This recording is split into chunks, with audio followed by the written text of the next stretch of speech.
We are going to explore this universe together. Cosmology is the oldest science known to humanity. Since cavemen and women, people have wondered, where did everything come from? We're not going to do any alien autopsies or anything in this class, but we are going to cover a lot of fascinating questions. Where do we come from? Where are we going? What is the universe made of? How can we possibly understand the grand landscape of the cosmos? When you look back in space, you look back in time. It's amazing we've been able to do this, to study the properties of the cosmos, timescales of billions of years, size scales billions of times bigger than our own. And now the question is, can we go back to time equals zero? Can we go back to before time equals zero? And what does that even mean? I hope in this course to keep striving and asking these great questions, because without great questions, there can be no great answers. And without great answers, there can be no understanding. Welcome, everybody. It is a great pleasure to be here. I've traveled literally trillions of micrometers and billions of seconds to be here, and we are going to explore this universe together. And I hope it's going to be a fun trip. It is going to take us back in time and throughout the entire observable universe. So I hope it's going to be quite interesting, and I hope there'll be a lot of good questions. That is the best part of my job, is answering questions.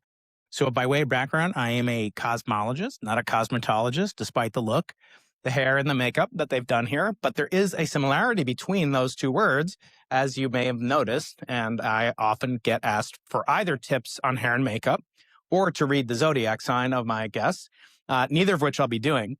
But cosmology and cosmetology do share the same prefix, cosmos. And there's a reason for that. Because in Greek, cosmos means beautiful or appearance. And the universe is incredibly beautiful. And so it's not really such a surprise that they should have this prefix and this relationship together. But again, if you came expecting hair and makeup, you're going to be disappointed. What we are going to talk about is what I call this cosmic circle. Cosmic circle involves the universe and ends with us, and may begin again with us as we strive to understand the universe using very simple tools. Actually, tools we're all born with. There are two telescopes in our heads. My favorite subject. I hope to communicate some of the infectious questions that we're all born with. And it really takes formal education sometimes to beat that curiosity out of us. So I want to instill that curiosity back. We're going to be really kind of involving very simple tools, telescopes, computers, and brains. Simple in some sense, very complicated in others. We're going to ask how those tools help us gather evidence and what that evidence can tell us about the past history of the universe and perhaps its deep future. And more mesmerizingly than almost anything, are there other universes? And can we contact them? And if we contacted them, what would that mean? Now, we're not going to do any alien autopsies or anything in this class, but we are going to cover a lot of fascinating questions. I aim to do this with some equations, but not too many. I cannot teach a class in cosmology and not use the famous equation E equals mc squared. You'll be encountering that and understanding, hopefully, how it was derived and what it means so that you may more effectively use it when you are educating other people about what you've learned in this class. The grand scope of cosmology is perhaps best depicted by where it fits in, at least in popular culture. And the repository of all knowledge is nowadays, it's Wikipedia. It used to be Encyclopedia Britannica when I was a kid, but now it's Wikipedia. And if you go to the page that says science, you don't see biology, you don't see DNA strand, you don't see T-Rex skeleton, all of which we will encounter in this class in one form or another. I'll explain why. You see a picture of the evolution of the universe. It's pretty surprising. If Wikipedia existed even 30 years ago when I began my career, this would have been completely unbelievable. Why would you include cosmology? For you see, in that time, in the 1990s, the age of the universe wasn't known exactly. It was thought to be at least 10 billion years old, but it could be 20 billion years old. Now, if you're young and someone says, well, you're 10 years old, maybe it could be 20, that sounds really good. If you're something like, my age or older, you don't want to be overestimating that person's age. So it was laughable that you'd even include cosmology as what's called a precision science, a scientific process by which we'd come to understand and maybe even categorize and exemplify the scientific method. That was laughable. Nowadays, we know the age of the universe to within the equivalent of being able to look out at any one of you in the audience and say, I know within a few hours of when you were born, not just your age, but the day, the month, the day, the year, the hour. So it's incredible how much we've come, and I'll explain how that's happened by way of the technology and tools we will encounter in this class. So this is what appears in Wikipedia, and why is that? We're going to cover, by the end of this course, you'll understand why cosmology features so centrally in the description of modern science. And we'll dig into this diagram that's provided from NASA that shows our universe and its evolution throughout cosmic history. But it also makes predictions about what's going to happen in the future and what happened at the beginning of time that, surprisingly, Wikipedia may have gotten wrong.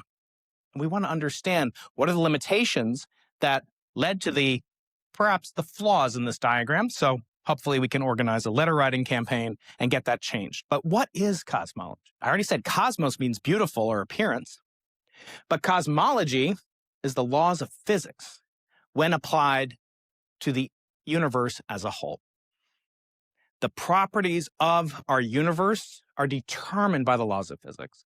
We're going to encounter all four main laws of physics: the law of electromagnetism, which governs light; the law of gravity, which governs objects and how they move; and there are two nuclear forces that we'll encounter when we talk about what the matter is in the universe that we're made up of, that everything we've ever encountered is made up of, and what other types of mysterious matter that may exist in the universe that goes by the name of dark matter, and other forms of energy that are equally mysterious, called dark energy. So by the end of this class, you will understand the observational techniques, the scientific data that have been collected, and how they've led to a model that's so precise and accurate, and the distinction between those will become clearer, that it is the very hallmark of what science is. And towards the end of the class, we will start to encounter the biggest picture topics in all of science. How do we know what we know? How can we make predictions that are based upon objects that we can't even see, encounter? We don't live long enough to experience the full scope and grandeur of the universe. And yet, we can make fantastical predictions based on our observations of the past about what will happen in the future. And then lastly, as I said a few moments ago, a huge question, perhaps the most interesting question, not just in cosmology, my field, but in all of science, is the question of other universes. And this will involve not just the question of physics, not just even the laws that we're not going to spend as much time on, what's called quantum mechanics, but it may involve bigger picture questions than we even think of being associated in a scientific course such as this. Namely, questions of origins, of fine-tuning, of a creator, of philosophy, of theology even. Now, this is not going to involve discussions of that, but it's impossible to ignore them. So we'll talk about that in the context of other possible universes and other life forms.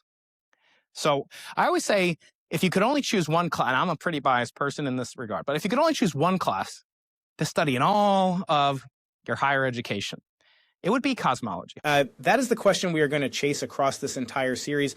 Can we actually get to before time equals zero? Yeah, next time we start with the ancient Greeks and work our way to Einstein, and I send a free weekly email on exactly these kinds of questions. Link is in the description.